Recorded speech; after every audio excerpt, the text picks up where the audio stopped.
ESPN 94.1 FM and AM 930 present The Drive. Brought to you by Huntington Federal Savings Bank. Local then, local now. Member FDIC.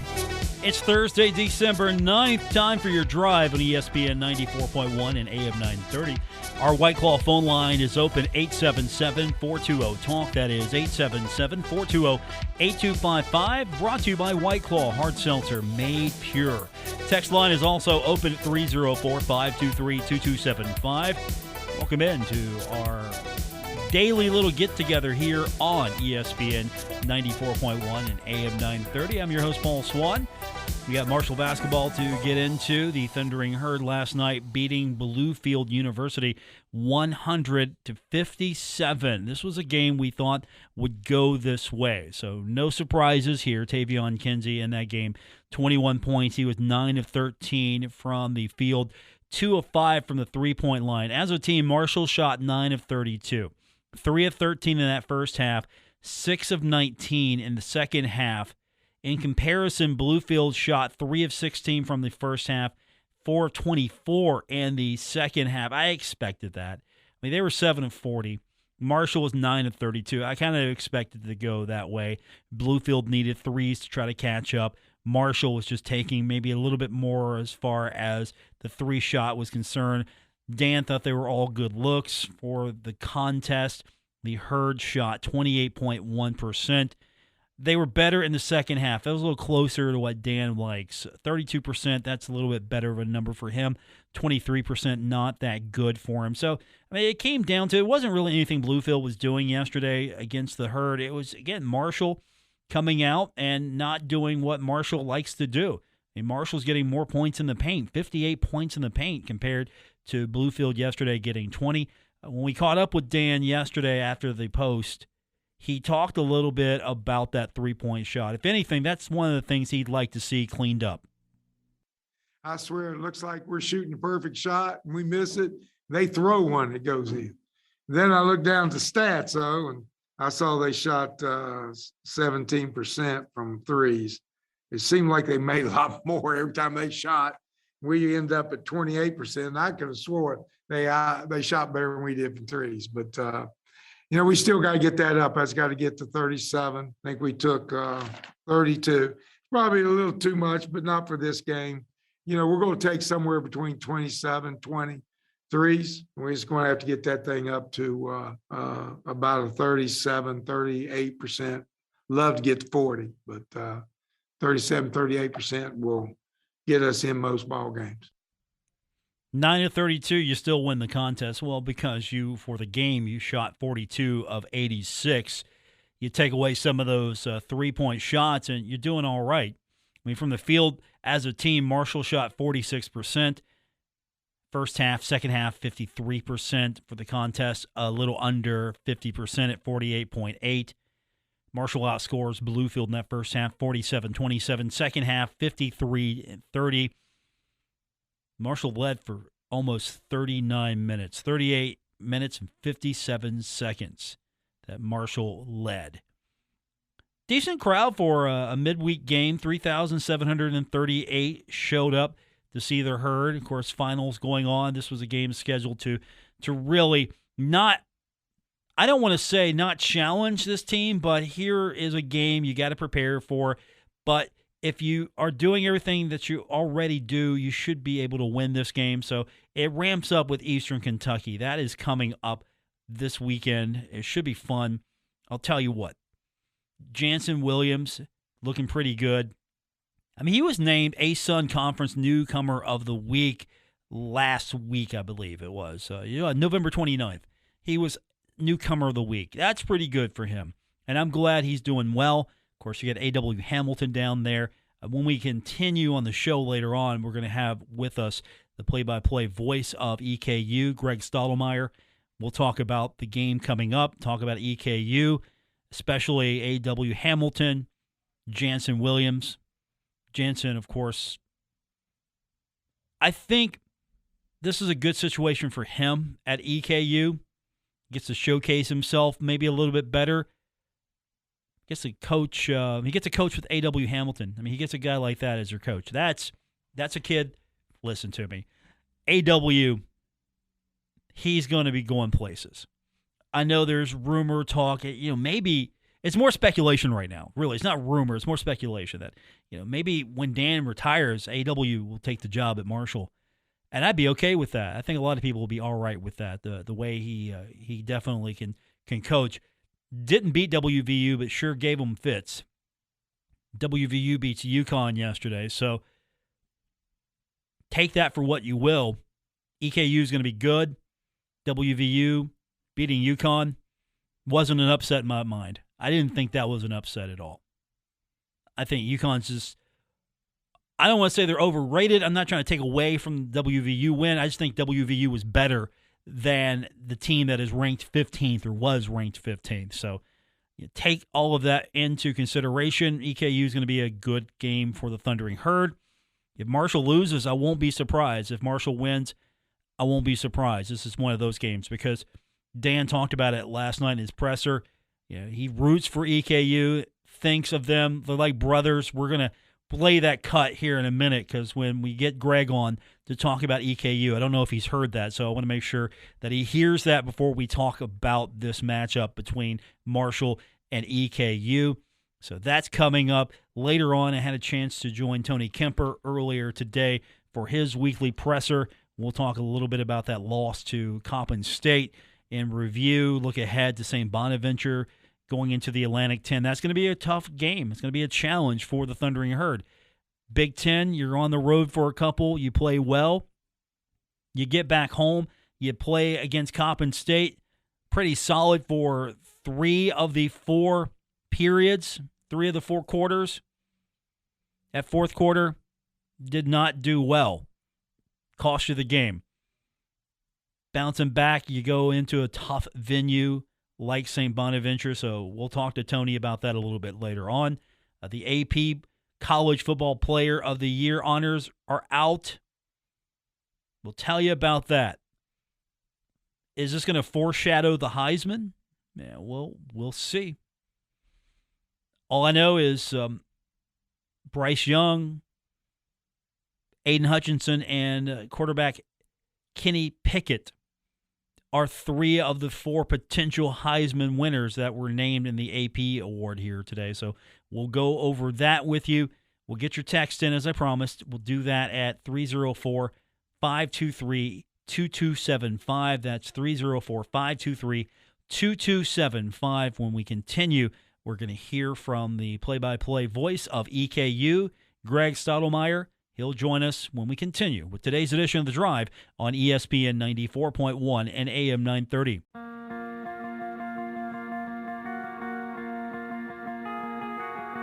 This is The Drive with Paul Swann on ESPN 94.1 FM and AM 930. Brought to you by Huntington Federal Savings Bank, the local bank that's here for every step of your life's journey. Member FDIC.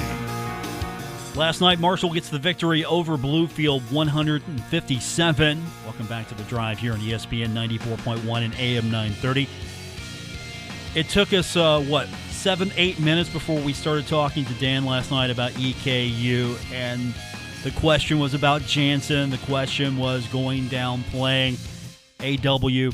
Here's what Dan said last night. And, he's a big fan of EKU. He says he roots for EKU when Marshall isn't playing. I can believe that. Dan's one of those guys that if you're not playing their herd, he'll root for you. He kind of alluded to the fact that Marshall and EKU are sort of like brothers now. Here's what Dan had to say last night. Well, we root for A-Dub and Jansen every time they play, except for Saturday. You always, it's like having a brother now. You got so much Marshall connection down there that it's like brothers competing. We're going to go after it. When we're finished, we'll root for them. So, little brotherly love coming up on Saturday. Joining us now on the program. I don't know if Greg, if you consider us brothers, but we're all brothers here. Greg Stotelmyer joins us, voice of EKU. How are you doing, sir? I'm doing well, Paul. A little tired because it was a long flight back from L.A. yesterday through Atlanta, but I think I've caught up. Yeah, that's a heck of a road trip there, and of course you got to get ready for Marshall coming up And now you found out we're all related because of so many Marshall ties there. So we're all brothers now. Yeah, I mean, this game has so many storylines. It always has. Once A.W. got his first head coaching job and his first game ever was against Marshall. And ironically, it's the worst his team ever shot from 3-point range. And as you know, they love to chuck the three. They put up 51 and narrow loss to Western Kentucky, which was a school record. So it'll be interesting. These two teams score at high volumes, and I was just looking back at of course, they didn't play last year due to the rearrangement of schedules with COVID. But looking back, Marshall's averaged 97.5 in the two games against DKU when the AW has been the coach of the Colonels. We know he's progressed pretty far as a head coach. I don't know how much you've heard, and again, this is all speculation, but maybe one day he moves on, he takes the Marshall job. That's how much he's loved, at least by Marshall fans. And now we add a connection. You have Jansen Williams, who is playing for EKU, and he was a loved figure on the basketball court, and he's doing some amazing things. And in the short time you've seen him with EKU, you talk about how well he's fit in and what he's brought to that team. He's really fit in well because, as we all know, with the transfer portal and how it totally disrupts you, and then you have to adjust. He and then Braxton Beverly, the kid out of the mountains of eastern Kentucky that played at North Carolina State, they've had to fit in with the returning players, and they've done it so well. They've brought maturity, they've brought leadership, and I think Jansen has kind of renewed himself a little bit. A new place to play, and kind of said, hey, I like basketball. I want to play basketball in the future too. He's fought through a little bit of an ankle injury this year from early in the year, but he is the leading scorer and leading rebounder right now. And like every player on this EKU team, there's been ups and downs in shooting, but he's brought a lot to the team as a stretch five, which is the kind of five-man that AW wants to play with because of his style of pressing for 40 minutes. So I've been really pleased. Number one, he's a great kid, Jansen Williams is, as I've gotten to know him, and he's brought a lot to Eastern Kentucky after they lost two first-team all-conference players to the transfer portal last year. One thing that's been, I think, impressive about this team, and maybe it's not the right word because you probably expected it, this team has been in competitive mode with almost everyone it's played so far. I mean, you look back and you see the score against WVU. That's an eye-opener. And all of the contests that I've seen so far have been close. EKU, any minute now, could maybe break free and win one of those bigger matchups. Yeah, it's been a frustrating run in the four games on the road, and three of those four games were really tough. They had to play at Western, at Southern Cal on Tuesday night, and then up at West Virginia. They should have won the West Virginia game. They shot the ball well. They were ahead almost the entire game. But those factors of down the stretch, they have not been a good team in closing out games. They pretty much let the JMU game get away from them, that they lost by one. They were tied late in the game with Western Kentucky. So they're right there. They're 5-5 on the year. They could easily be 9-1 or 8-2, but they're not. And, the schedule's been tough, and they just haven't been consistent enough. But they've got the talent. But I think this, like a lot of teams, these non-conference games are working towards, especially in a conference like Eastern Kentucky is in, to set yourself for conference play because you're a one-bid league probably. Looking at the schedule, you go from Radford, Virginia to Bowling Green, Kentucky. Okay, there's a few days there, so it's not that much of a hardship in comparison from going to Bowling Green, Kentucky, which is difficult coming from Huntington to Bowling Green. So I know it's not easy to get there, period. And then you go out to Los Angeles, California, as you just mentioned. The schedule makers, you get to see some different parts of the country. I'll say that.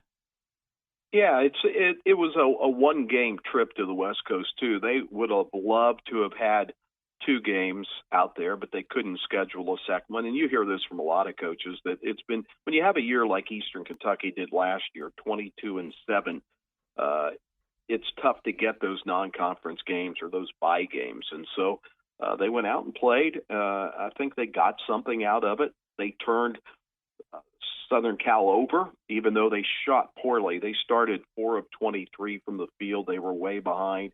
before they heated up. But they did get some things done. But again, I go back, Paul, to the inconsistency. You'll get good performances by 2.5, 3 players, but you're not getting 4 players to have a consistent shooting game. And Eastern Kentucky, they live and die by the 3.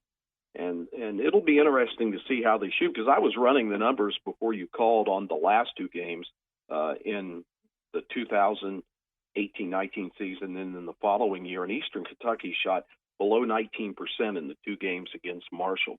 So Marshall knows how to defend the 3. Eastern Kentucky has not shot the ball well. And Marshall's also played toe-to-toe with them as far as turnover margin.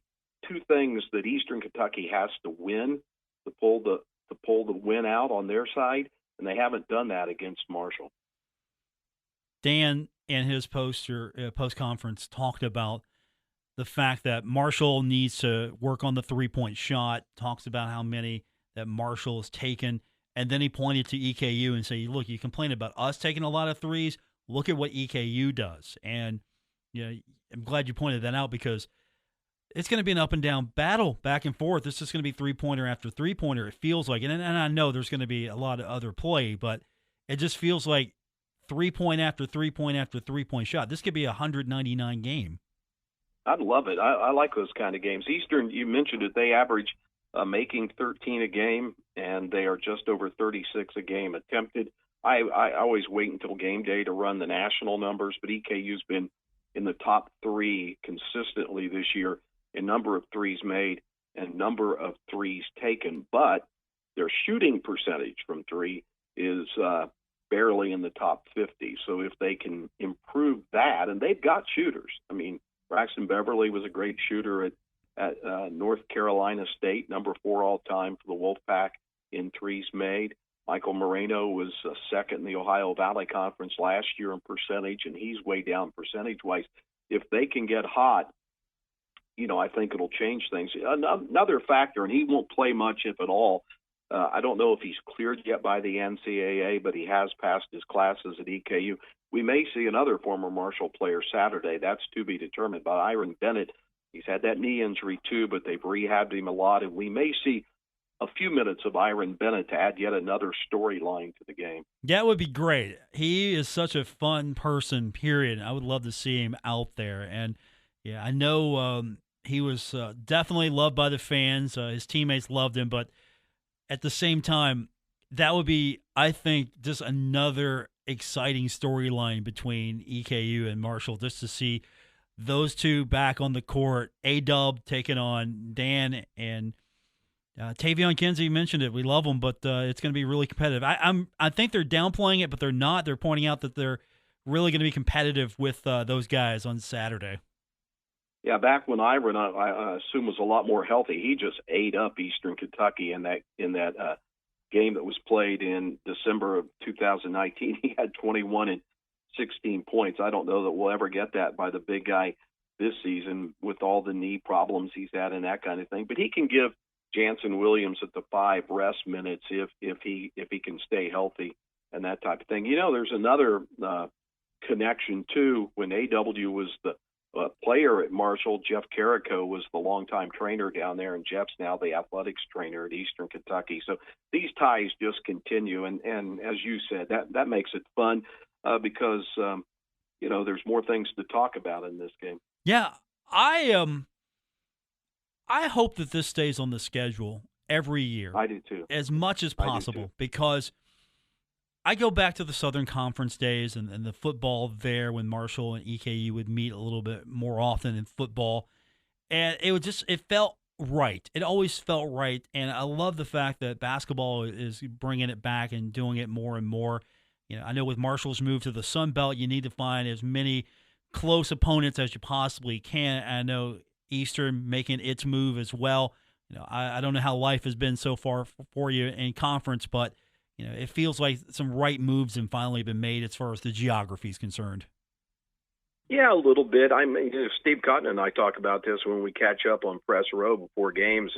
I guess we're both kind of old school. I wish we were all back in more regional sensibility, conference-wise, but that plane's left the tarmac a long time ago. It's just not going to happen. It's all about trying to stay ahead of everybody else and the money and the television rights and that kind of thing. Eastern Kentucky left the OVC after, 72 years there. They've gone to the ASUN. It was kind of a football-based move. But now with the Texas-Oklahoma tremor causing this avalanche, I don't know where things are going to end up. Eastern Kentucky has made it known that they would love to get the FBS too. But so far that invitation hasn't come. It may. We'll just wait and see. But with the ASUN, it does kind of go to the alumni footprint more. But it does cause some more travel. We'll see where things fall out, and it's going to be one of those things where we may see a lot of changes from a lot of universities continue until this all shakes out and settles down a little bit. Would a push ever happen to see if you could get into Conference USA and have Western Kentucky on the schedule on a yearly basis in football? And I'm sure that would generate a lot of interest. Yes. I'll leave it at that. Yes. They are interested, but you have to have interest from the other side. I think there is, but I'm not on the inside about that. I just know that they have not hidden the fact that if the right opportunity comes along, they would be interested. They got a site visit 4 or 5 years ago on the Sun Belt, and they finished second to Coastal Carolina. I don't think anybody can argue that the decision to take Coastal was the right move. I mean, look what Coastal has done. But there is interest there. There's a lot of good movement, improving facilities here.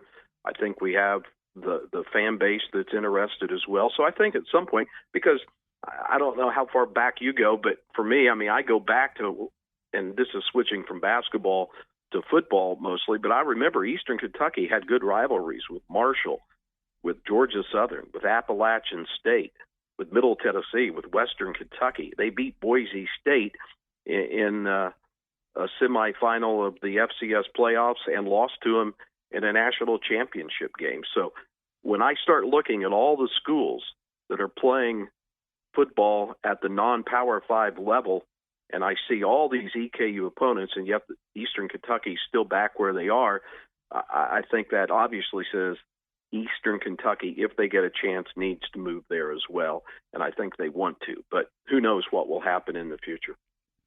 One of my first road trips as a student at Marshall University was a bus trip to see Marshall play EKU. So I go back a little bit, and it was a fun road trip for sure. And it was definitely EKU, I think, got the herd that day, but it was definitely a fun road trip for sure. And I always thought that this needed to happen more often because the fans really like to get after each other. Yeah, it was great. It was a great series. I mean, they had great series in the 80s and early 90s with Marshall and Georgia Southern and Appalachian State. The administration wasn't in the right place at that point to make the move like some of the other schools did, and so they've been left behind.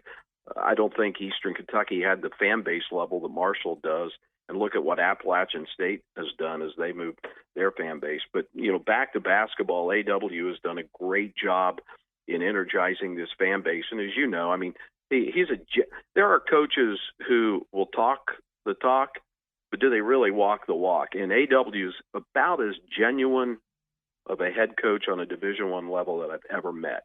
And, just love to work with him. I think we have a good relationship, and he's brought a lot to this university.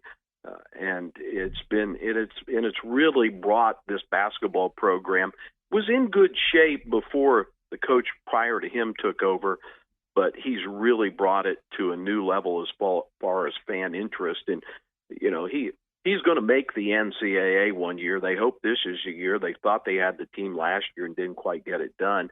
But he approaches things right. He's overcome his health scare well and fought it and used it as a platform. And, I couldn't ask for anybody better. And I know Marshall fans know that. I'm preaching to the choir down there, right? Yeah, I think you are. Everyone loves AW. I would think anyway. Most Marshall fans love AW. As I alluded to earlier, there are a lot of Herd fans that hope one day when Dan decides he's done, he's had enough, that AW would get a serious look or maybe want the job. And I know that would disappoint a lot of EKU fans, but at the same time, he's definitely going to take them places. Well, I'm sure if that came to pass where Dan was done, that his name would come up. But I know there's a lot of people at Eastern Kentucky willing to try to make sure that they can keep him here. And I think I think wherever he goes, he's going to have success.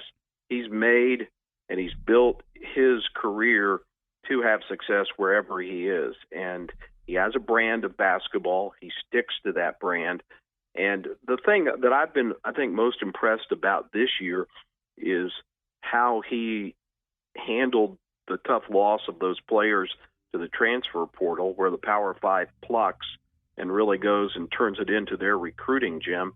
And he came back and did his own work to make sure that he reloads rather than starts over. I mean, you got a guy that I don't know if he's starting now, but a freshman that went to Auburn and started at Auburn, and another player who's now at Iowa State, both first-team all-conference players, and he goes out and gets Braxton, who he knew through Hargrave, and then, of course, the two Marshall players as well. And so he even though he only had 1 year as an assistant coach, all those years at Hargrave and being under the coaches he was under at both Wake Forest and at Marshall have prepared him for where he is now and where I think he will go in the future.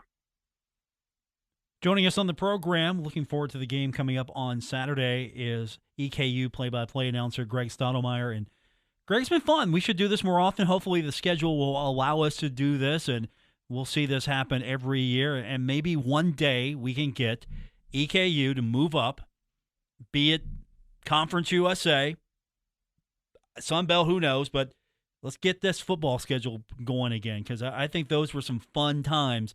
I know older Herd fans remember those days in the 1AA playoffs. Those were some fun times. Yeah, the last two football games where in the last 3 or 4 years, one game was fairly competitive and the other 2 seasons ago was a blowout. But the new football coach has done a good job of rebuilding, and we played a hybrid schedule. You're asking about the new conference. I really haven't done anything related to the ASUN yet. I call some ESPN Plus games for spring and fall sports, but the football was not officially an ASUN conference. They played a hybrid schedule with the teams that left the Southland going to the Western Athletic Conference. So it was a hybrid league for just 1 year. So the ASUN, for me as a broadcaster on basketball and football, really won't start until they host Central Arkansas after the turn of the new year. So it'll be interesting. But as I told somebody, some people are saying, well, how do you like it? What do you think? I'm concerned that there's more travel. And I said, hey, in January or February, all I know is when I walk off the team bus or go from the bus to the gym or to the hotel, I would rather do it in Fort Myers, Florida, or DeLand, Florida, or Jacksonville, Florida, than Edwardsville, Illinois, or Charleston, Illinois. Seems like a fair trade-off to me. Again, I feel like it's right for EKU. A little bit more notoriety, a little bit more visibility than the OVC. I just feel like this is a good fit. I know the geography's not perfect, but the sun's really nice. Yeah, the sun's nice, and right now for at least a year we'll deal with Liberty. Liberty's picked to win the ASUN.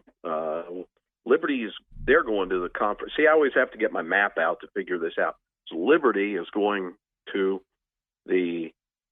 Conference USA. James Madison, who we played in basketball, is going to the Sun Belt with Marshall, correct? That's the way things go. Yes, and the geography actually fits there. So Marshall's in a gain situation for once with geography. Yeah, and James Madison's got a great tradition in football. They've got a brand new basketball arena. I think they'll be a good addition to the conference. If you're talking about a school moving up from FBS to FBS from FCS, you couldn't get one better than James Madison. Rumor has it they're pushing maybe Marshall, Old Dominion, also Southern Miss, and James Madison in some sort of capacity begin in the Sun Belt next season. I know they're pushing for it as much as they possibly can because they've been denied the opportunity to compete for a conference championship in any sport. So Yeah, you might see this happen sooner than later, or at least some hybrid version of it. Yeah, it's crazy, isn't it? Because it's and like we said at the top, I don't know whether you agree with me, Paul, but I don't think this is over yet. I mean, I think things are going to continue to move. You obviously know Western's always nosing around of where can they go here, can they go there. They get left behind.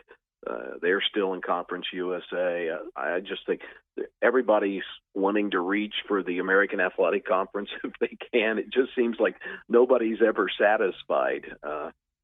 If it's kind of like political realignment of districts, it's always gerrymandered. If they would just let Steve and I put regional lines to all these conferences, we could have fun again. But, the idea of Eastern, Western, Middle, Marshall, Appalachian State, being within, driving distance of each other, it's just that's not going to happen, I don't think. But I can keep my fingers crossed. We look at that map. We look at that map with the Sun Belt now. If we could get EKU in, maybe we could encircle Appalachian State. Yeah, encircle them. That's good. I always enjoyed the trip to Appalachian State. I'm kind of an outdoor guy. I love to hike and that kind of thing. I love the mountains, and it was, I just liked the vibe there. But sometimes the results of the football games weren't as good. So, but yeah, I don't know what. So, but that'll be a great rivalry now that you're both in the Sun Belt. I would think that would be a classic rivalry in the future, Marshall and Appalachian State. Yeah, I thought I'd have to educate some of the younger fans about it. No, the game itself took care of that business real quick. It's a rivalry now. It will be, for sure. Yeah. I just have to educate them on Georgia Southern, why new Herd fans need to care about not liking them and hating them in a good way. I remember when Eastern Kentucky broke their 36 or 37 game home field winning streak back in the 1980s. But that was back in the days where you could bid for home games. And at that point, Eastern Kentucky's administration wasn't as aggressive. And so when we lost that 14-7 game to Marshall, then the next year Marshall just cleaned house on Eastern Kentucky. But Eastern was the higher seed, like, was it 91 or so? And then same thing, they went down to Georgia Southern, had the ball inside the 5, but they had to play on the road, fumbled at the end of the ball game and lost, and it's hard to believe because I'm old school, but it's hard to believe Eastern Kentucky has not won a playoff game in FCS, and I still like to call it 1AA, since 1994. Now they've been in 2014, 2009, 2007, but some people like to hold on to the tradition, and the tradition's there to rebuild it, but the success in postseason play has not been there for over a quarter of a century, and that's what they're trying to get back to try to re-energize that tradition that was on a level with the Appalachian State, Boise States, Marshalls back in the 1980s. Just to educate fans before we let you go, Greg, and I don't want to really bring up any bad flashbacks, but 91, it was a 14-7 victory in the semifinals over EKU. And then in 1992, it was 44-0. Yeah. Oh, I remember it. held at the time, and he played for the Eagles, Marcus Thomas from Cincinnati, held him to negative yards rushing, and he finished his career as the all-time leading rusher in 1AA football. He's been surpassed since then. But I have to, counter you here. You remember the last football game at the old stadium, right? Fairfield Stadium. It was wasn't it 14-7 as well? It was close to that. Yeah. I think the other team won that game, though. Yeah, I remember that. I was there at that, Yeah. and I remember Jim Donnan saying something to the effect that would never happen again, or something like that. I'm not sure. It didn't happen again. I'll give him credit, but yeah, that I remember that game well because that was the final game at Fairfield Stadium, and Marshall got beat by EKU. Yeah, there was a kid it was a hometown kid by the name of Pat Smith, came here as a quarterback, and he had no chance to be a quarterback, so they converted him to a defensive back, and he had 4 interceptions that day. It was a low-scoring game, but I remember it well. And that 14-10 game was a tremendous game too.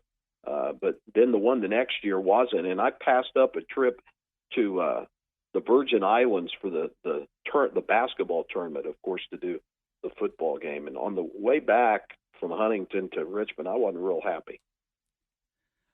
I had to look this up while we're doing this. It was 15-12, November 10th. I had to look this up. 15-12. Yeah, I had it in my old notes, but I couldn't remember. I know it was low scoring. I love that old place. I mean, it had kind of for lack of a better term, of Wrigley Field kind of feel to it to me. That character, for sure. Yeah, character. Greg, good talking to you. We'll do it again soon, and hopefully we can get the EKU on the schedule a lot more, and hopefully it's going to be a fun game. You get that 100-99 basketball game on Saturday with the Herd. I think one team they'll definitely both crack the 80 mark. I think. I don't know how high it will go, but it'll be a fun game, and I hope both teams play well, and the fans from both sides enjoy it. It's always great talking to you guys. Appreciate it. Thanks for joining us, Greg. We appreciate it. All right, bye, Paul. That is Greg Stotelmyer joining us. That was not a fun day for Marshall fans back on November 10th of 1990. The final game ever at Fairfield Stadium was a 15-12 defeat at the hands of EKU. More coming up. It's The Drive, ESPN 94.1 and AM 930. This is The Drive with Paul Swann on ESPN 94.1 FM and AM 930. Presented by Huntington Federal Savings Bank. Welcome back to the Thursday edition. Paul Swann, your host. We had a good time talking earlier. If you missed it, our conversation with Greg Stotelmyer, the voice of EKU. Looking ahead, Marshall women in action coming up on Sunday, taking on St. Bonaventure. But the first thing first, Tony Kemper, you got to get over that Coppin State loss. So what did he learn after reviewing some of the footage from this thing? What did he find out about his team that maybe he didn't know? I talked to him earlier today, and here's what he said. He looked at the game, and this is what maybe the Thundering Herd needs to do, and what he saw on the tape. Yeah, I mean, obviously we're coming off a tough game and not a result that we wanted at home. We had trouble defensively guarding them. I thought I didn't think our plan at the end of the day. I don't think I had them very organized in a fashion that was good when you look at film. And then I think.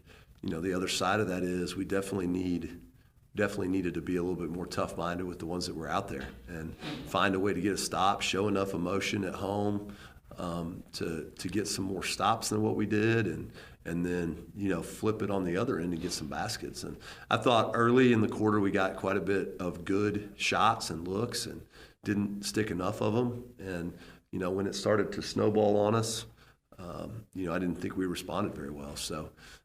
It needs to be a learning experience, and we need to parlay it into better basketball, in the future. And we have a lot of time to figure it out. I think to a certain degree, our team is probably a little bit too worried or pressing about how good they want to be right now. And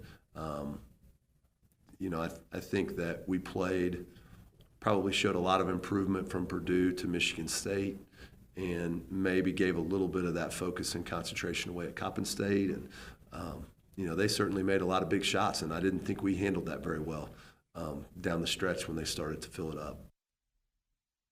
Had a chance to talk to Kennedy Coleclaw as well earlier today, and she talked about what the team and what she's learning from that Coppin State loss. We just looked at it, and we wanted to improve on the things we wanted to improve on. So defense, we watched a lot of film on where we weren't. I feel like we played pretty well up to the fourth quarter. So I feel like we've all kind of talked, and we need to finish. I mean, going into conference soon, that's going to be important. I mean, you can play well in the first three quarters, but if you don't play well in the fourth, then, it doesn't matter. So I feel like we just kind of came together and talked about how we need to finish better and what spots do we like to get the ball in, what was working for us, and what we can improve on down the stretch. That's Kennedy Coleclaw, and then Tony Kemper talked to me a little bit about the game itself coming up on Sunday. It's going to be a tough challenge for the Thundering Herd taking on St. Bonaventure.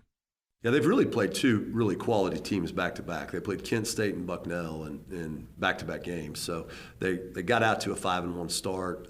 They're a good defensive team. If you look at their numbers, they make it pretty hard on you to score. Maybe similar to us scheme-wise as far as what they try to do.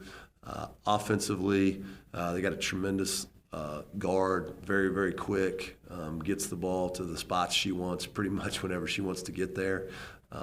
Has some shooting around her, so it's difficult to figure out where you can help off of and different things like that. And we got to really pick our defense up as a team, and I thought that was pretty evident walking out of Coppin State. I think we're in the process of doing that right now. How much we get it fixed in a week, I'll let you know about Sunday at 3 o'clock. Looking forward to finding out Sunday a little bit after 3 o'clock. We'll wrap it up when we continue with today's edition of The Drive on ESPN 94.1 and AM 930. This is The Drive with Paul Swann on ESPN 94.1 FM and AM 930. Presented by Huntington Federal Savings Bank. Final segment of today's edition of The Drive on ESPN 94.1 and AM 930. It's a fun show today. Couple items to tell you about before we call it a night. The Heisman's coming up. Maybe this is like the Golden Globes to the Heisman. The Heisman being the Oscar. Alabama quarterback Bryce Young, Associated Press College Football Player of the Year. That's pretty impressive. Received 42 of 53 first-place votes from AP Top 25 voters and 137 points to finish ahead of Michigan defensive end Aiden Hutchinson. He got 4 first-place votes for 67 points total. And Pittsburgh's quarterback Kenny Pickett was third. Now, I'm not saying this is going to be a predictor for the Heisman, but I got a good feeling that if the vote's going this way, a lot of these voters might also have a Heisman ballot. Of course, you'll find out what my Heisman vote was after the announcement of the Heisman. Sorry, they make you sign this paperwork that basically says that they will harvest your organs and burn the remains if you reveal your vote. It's a pretty lock solid. It's pretty lock solid. Text line. EKU had an excellent football coach. Beat them playoff game loud and proud at Old Fairfield. Wasn't that a record attendance? I was there. It was rocking. Text also says, Coach says it's got to shoot especially home court. Taylor 2 for 13. Taylor 2 for 13. Free throws, I'm thinking 1 for 6. I'm not translating that one pretty well. I'm going to say we'll come back to that text. I got to be able to read the shorthand sometimes. I can read the one about the EKU football. EKU did have an excellent football coach, and the Herd beat them. But you know what? Roy Kidd's still a pretty good coach. Got a stadium named after him. That's pretty good. That's going to do it for this edition here on ESPN 94.1 and AM 930.